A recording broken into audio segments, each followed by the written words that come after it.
गुरु महाराज की जय। रामेश्वर धाम की जय। गुरु जी बोलते हैं तो जयकारा बड़े जोर से लगाते हैं, है कि? मेरे से क्या दुश्मनी है? मेरे साथ ही जयकारा जोर से बोलो, बोले श्री रामेश्वर धाम की। अच्छा बताओ अभी कहाँ बैठे हो? रामेश्वरम में, है कि नहीं? एक बार और बोलिए श्री रामेश्वर धाम की। बहुत अच्छे और बहुत बहुत धन्यवाद। आज अंतिम है, मैं ज्यादा नहीं बोलूंगा, थोड़ी देर बोलूंगा। बहुत खुशी हो रही है मुझे।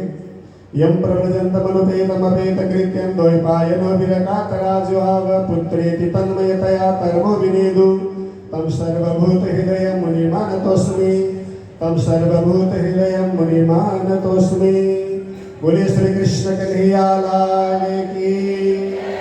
परम वंदनीय सद्गुरु महाराज और आप सबको सरस और बहुत ही आनंद दे रहे हैं, सुमधुर भजन के साथ कथा श्रवण करा रहे हैं। और श्री कृष्ण प्रणामी बाल सेवा आश्रम केंद्रीय के और परम संचालक हमारे राधाश्री महाराज, जो अनाथों के सरकारी आंकड़ा है, गरीब बच्चे खो गए जो गरीब थे, कहाँ? उड़ीसा, बिहार, मध्य प्रदेश, बंगाल आदि में। पता ही नहीं, हिंदुओं के छोटे छोटे गरीब बच्चे जो बिल्कुल खाने को भी नहीं मिलता। और धीरे धीरे पता चला केरल में पाए गए 70-80 हजार बच्चे, धर्म परिवर्तन कर दिया गया, उनको मुसलमान बनाया गया। आज मैं भी बड़ा भाग्यशाली हूँ, स्वामी जी भी बड़ा भाग्यशाली है। आज हम गर्व करते हैं उन संतों के ऊपर। आज दयालाल श्री महाराज ना होते, वो बच्चे आज केरल में पाते और मुस्लिम बन चुके होते। आज उनकी महानता है, जिन बच्चों को आश्रम में रख करके आज हिंदुत्व, आज एक सनातन परंपरा, आज एक वैदिक परंपरा, आज एक समाज में हिंदुत्व क्या चीज है वो चीज सिखाई। परिवारवाद सिखाया, अपनत्व सिखाया, भाव सिखाया, नारी का सम्मान कैसे होना चाहिए, ना पितृदेवो भव मातृदेवो भव, ये सब सिखाने वाले कौन है? हमारे परम पूज्य दयालाल श्री महाराज जी। खुद पढ़े लिखे नहीं थे, खुद अनपढ़ थे, खुद अनपढ़ होकर के उन अनाथ बच्चों को ऐसा पढ़ाया। आज सरकारी नौकरी में है। और इतना ही नहीं, इतना ज्ञान दिया। सरकारी नौकरी की बात छोड़ो, उनमें से एक चंदन का पेड़ निकला। आज आप सब के बीच में हजारों का पाठ पढ़ा। यही तो संत की गरिमा होती है, यही तो संत की महिमा होती है। मेरे भाई बहन याद रखना, हिंदुत्व को मत छोड़ना। आज आप रामेश्वरम में आए हो, कहाँ आए हो? बोलो जैसे रामेश्वरम में। याद रखना मेरे भाई बहन, आज आपके बच्चे क्या कहते हैं? हम तो हमारे दो नहीं, हम तो हमारा एक। कहते हो ना, जिनके पास 2 पैसे ज्यादा आ गए और वो टेंशन लेना नहीं चाहते और शरीर खराब हो ये नहीं चाहते। एक बच्चा पैदा करते हो, धीरे धीरे घटते जा रहे हो, धीरे धीरे घटते जा रहे हो। और जिसको आपने जिगर का टुकड़ा माना, क्या उस बच्चे के लिए आपने सोचा? प्राण से प्यारा मेरा बालक, प्राण से प्यारी मेरी बेटी, प्राण से प्यारा मेरा बच्चा कहते हो। आप उसके लिए कौन सा सुरक्षित भविष्य छोड़ करके जा रहे हो? कौन सा भविष्य छोड़ के जा रहे हो? कटने के लिए तैयारी करते हुए जा रहे हो आप। याद रखना, आज का समाज कैसा होना चाहिए, 2 बात मैं बता रहा हूँ। मुझे बहुत विडंबना है, मुझे बहुत तकलीफ है। कई बार संत समाज रोता है, ये भारत कहाँ जा रहा है, ये हिंदू कहाँ जा रहे हैं, हमारे सनातनी कहाँ जा रहे हैं। मेरे भाई बहन, घटोगे तो कटोगे। याद रखना, घटोगे तो कटोगे। आप जब बढ़ोगे तो सुरक्षित रहोगे। हम तो हमारे दो नहीं, हम तो हमारा एक नहीं। आप रामेश्वरम से संकल्प लेके जाना। आज के बाद बच्चों को हम शिक्षा देंगे, अब हम 2 हमारे 3, हम 2 हमारे 3। तभी तो हम बढ़ेंगे, तभी तो रामेश्वरम आप पाओगे, तभी तो ऐसे संतों के मुखारबिंद से आप कथा सुन पाओगे, तभी तो उत्सव मना पाओगे, तभी आप होली दिवाली मना पाओगे। तभी आप कमाई करके खा रहे हो उसमें आनंद ले पाओगे। नहीं तो आज क्या कह रहे पता है, ये जो हिंदू है ना, हिंदू सनातनी जो अपने आप को सनातनी कहते हैं, इतने बड़े बड़े आश्रम हमारे लिए बना रहे हैं और बड़ी बड़ी कोठी हमारे लिए बना रहे हैं। क्यों? ये कभी एक होके नहीं रहते। उनको पता है हम एक होके रहते हैं, वो कभी एक होके नहीं रहते। आपस में लड़ते हैं, आपस में झगड़ते हैं, आपस में लड़ते हैं। क्यों? इनके पास पैसा है और हमारे पास पैसा नहीं है, हमारे पास बीज रोटी है। मेरे भाई बहन, जब विपत्ति आएगी कोठी काम नहीं आएगी। विपत्ति आएगी आपके घर के अंदर अलमारी में सोने चांदी हीरे मोती जो पड़े हैं वो कोई काम का नहीं है। जब विपत्ति आएगी तो एक ही चीज काम आ सकती है, वो संगठन। संघे शक्ति कल युगे, ये ऐसा युग है, संग में ही ताकत है। मेरे भाई बहन, एक साधु आज रामेश्वरम में आप जो 500-600 लोग बैठे उनके बीच में कह रहा हूं, आप एक होकर के रहो। एक होकर के रहोगे तो नेक रहोगे, याद रखना, नहीं तो कटे जाओगे। मैं बोलने वाला मैं तो सुरक्षित रहूंगा ऐसा नहीं है, मैं भी आपके बीच में सुरक्षित रहना चाहता हूँ। ये साधु भी आपके बीच में सुरक्षित रहना चाहता है और आप भी साधु के बीच में सुरक्षित रहना चाहते हो। इसलिए जनसंख्या को घटने मत देना, याद रखना। उत्सव मनाना है कि नहीं? बोलिए, उत्सव मनाना है कि नहीं? रोना है या उत्सव मनाना है? बोलो जोर से। रोना है या हंसना है? हंसना है। रोते हुए को हंसाना है कि नहीं? रोते हुए को यदि आप हंसाना चाहते हैं, आप अपने बच्चों को समझाओ शादी के बाद कम से कम 3 बालक पैदा करें, चाहे बेटा हो चाहे बेटी हो। आज बहुत बड़ी बात है, 2047 में टारगेट है हम मुस्लिम कंट्री बना के रहेंगे। वो समय बहुत नजदीक आने वाला है। सरकार क्या कर रही है आपको बहुत ध्यान से सुनना चाहिए। कल स्वामी जी कह रहे थे, आज देश का प्रधानमंत्री नवरात्रि मना रहा है।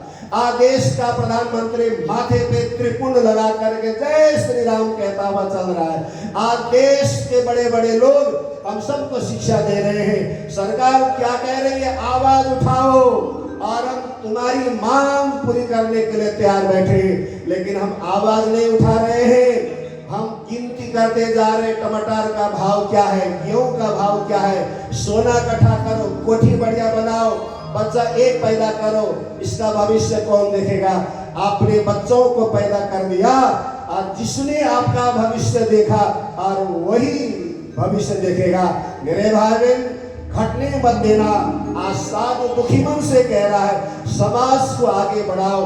जब एक होकर के आप समाज में रहोगे और जनसंख्या में रहोगे, कोई माई का लाल आपका बद नहीं कर सकेगा और आपको छीन नहीं सकेगा। आप सुरक्षित रहोगे। आप सुरक्षित हैं, रोती हुई हमारी भारत माँ भी सुरक्षित है। याद रखना, आज माँ रो रही है कि कहाँ जा रहे हैं। भारत माँ एक वैदिक माँ है, भारत माँ हिंदुत्व की माँ है, भारत माँ हमारी अपनी माँ है। माँ की सुरक्षा के लिए आपको एक होना पड़ेगा। 2 मिनट और बोलूंगा स्वामी जी, कोई टेंशन तो नहीं है। आज आप उत्सव मना रहे हैं, बड़े ध्यान से सुनना मेरे भाई बहन। भगवान श्री कृष्ण ने उत्सव मनाने की कला दी। किसने? श्री कृष्ण ने। कल स्वामी जी समय नहीं था, शायद स्वामी जी सुनाने के लिए तैयार थे, स्वामी जी सुना नहीं सके। आज तो परीक्षित मोक्ष की कथा सुनानी है और ये तो बंधे हुए हैं। मैं बंधा हुआ नहीं हूँ, मैं तो कल की तारीख में वापस जा रहा हूँ। बाल कन्हैया ने उत्सव मनाना सिखाया। कैसे सिखाया? चलो भागवत की और 2 सेकंड के लिए हम पढ़ते हैं। एक दिन कृष्ण ने कहा माँ से, माँ चलो लुका छिपी का खेल खेलते हैं। समझ गए? लुका छिपी आप भी खेला करते थे शायद बचपन में, हम लोग आश्रम में बहुत खेला करते थे। चलो खेल लेते हैं। कन्हैया ने कहा माँ तू तैयार है? माँ ने कहा बिल्कुल बेटा मैं तैयार हूँ, चलो खेल लेते। माँ और बेटे दोनों खेलने के लिए तैयार हो गए। माँ ने कहा बेटा चलो तो छुप ले, मैं देखूंगी। कन्हैया ने कहा ठीक है भैया मैं छुप जाता हूँ, तू देख लेना। कन्हैया माँ की गोदी से उठे और कहाँ गए पता है? माँ की गोदी से उठे और माँ के पीठ के ऊपर चढ़ गए आकर के, पीठ के ऊपर। कन्हैया ने कहा भैया मैं छुप गया हूँ, देख। माँ को जोर से हंसी आ गई। मुँह ये कहेगा मेरे पीठ के ऊपर बैठा है और कहता है कि मैं कहाँ छुपा हूँ देख। कन्हैया को तो गुस्सा आ गया, भैया खेल नहीं हुआ, इस तरह से खेल थोड़ी होता है। बता खेल कैसे होता है, जो मैं कहूँ वो मान। अच्छा बाबा मान लेती हूँ। कन्हैया ने कहा मैया मैं कहूँगा माँ मैं छुपा हूँ देख, तो तू क्या कहेगी? अब बोल कन्हैया मैं क्या कहूँ? कन्हैया ने कहा माँ से हे मैया तू ये कहना। कन्हैया ढूंढते ढूंढते थक गई, पता नहीं ये कन्हैया कहाँ छुप गया, छुपने में माहिर है, मुझे तो दिखाई नहीं दे रहा है, ऐसा बोल। अच्छा बाबा बोल लेती हूँ, चलो ठीक है आँख बंद कर। मैया ने आंखें बंद की, अब दोबारा गोदी से उठे, फिर पीठ के ऊपर जा करके बैठ गए हमारे कन्हैया। अब कन्हैया ने कहा मैया बोल मैं कहाँ छुपा हूँ। मेरी मैया को अंदर से तो हंसी आ गई, लेकिन बेटे की बात तो माननी पड़ेगी ना। तो माँ ने कहा कनुआ तो कहाँ है?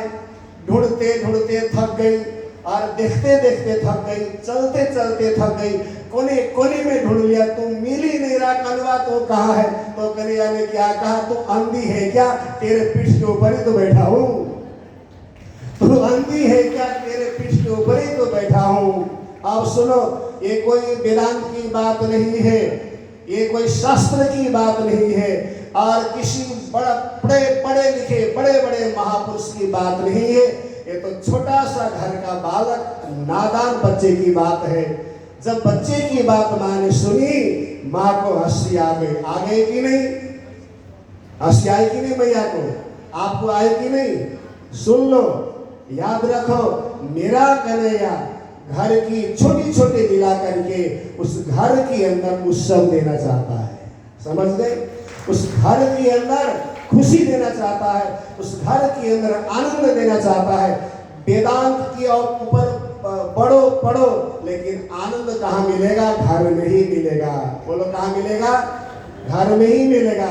रामेश्वरम में आनंद आ गया, घर जाओगे तो रामेश्वरम की बात याद करोगे, आहा कथा भी सुनी, लेकिन रामेश्वरम के भी दर्शन हो गए, आनंद की वर्षा हो गई। प्रसाद तो क्या बढ़िया था, जाते ही मालपुड़ा मिला और आधी जलेबी मिल गए, है कि नहीं? क्या आनंद था। जाकर के घर में खुशी मनाओगे, मनाओगे कि नहीं? मनाओगे कि नहीं? मनाओगे। अब सुनो, एक बार और कहना चाहूंगा, ये जो खुशी है ना, इसी खुशी को बरकरार रखने के लिए आपको जगना है। उठ जाग मुसाफिर भोर भई, अब रैन कहा जो सोवत है, जो सोवत है सो खोवत है, जो जागत है सो पावत है। यहाँ रामेश्वरम में कई लोग क्या कह रहे थे, सुनो ध्यान से, बैठ जाओ। कई लोग कह रहे थे जो महाराज है ना पैसा इकट्ठा करने के लिए आया है। देखा आपने पैसा इकट्ठा किया होगा, जो आप दे रहे हो वो तो आते जाते खाते खत्म हो गया। एक साधु क्या लेकर के जा रहे, कुछ नहीं है पल्ले पे। आप सोचते हो कि पता नहीं कितना पैसा इकट्ठा करके ले गया। इतने लोगों को खिलाना, रुकने की व्यवस्था, एक कमरे की सेवा कहीं 3000, कहीं 4000, कहीं 5000, कहीं 6000 पकड़ दिए गए। आप तो सोचते यूं हो गया, ऐसे नहीं होता।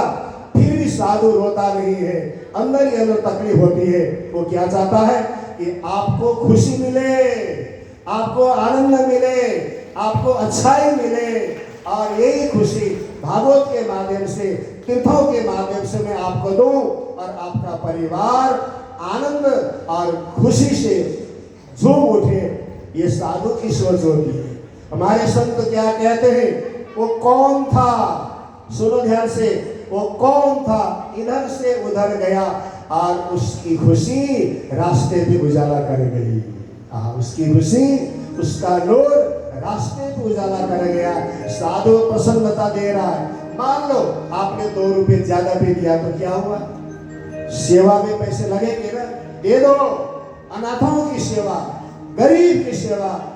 आज आप पूछ लेना, इस साधु के पास में अपना प्राइवेट बैंक अकाउंट भी नहीं है। जो भी ट्रस्ट के नाम है, जो आप देते हो सेवा में, गो सेवा में, अनाथ बच्चों की सेवा में, जो केरल में मुस्लिम बनने की तैयारी कर रहे थे वो अनाथ बच्चे, उनको आश्रम में पाल करके हिंदुत्व का संरक्षण कर रहे हैं। इतना बड़ा परोपकार समाज में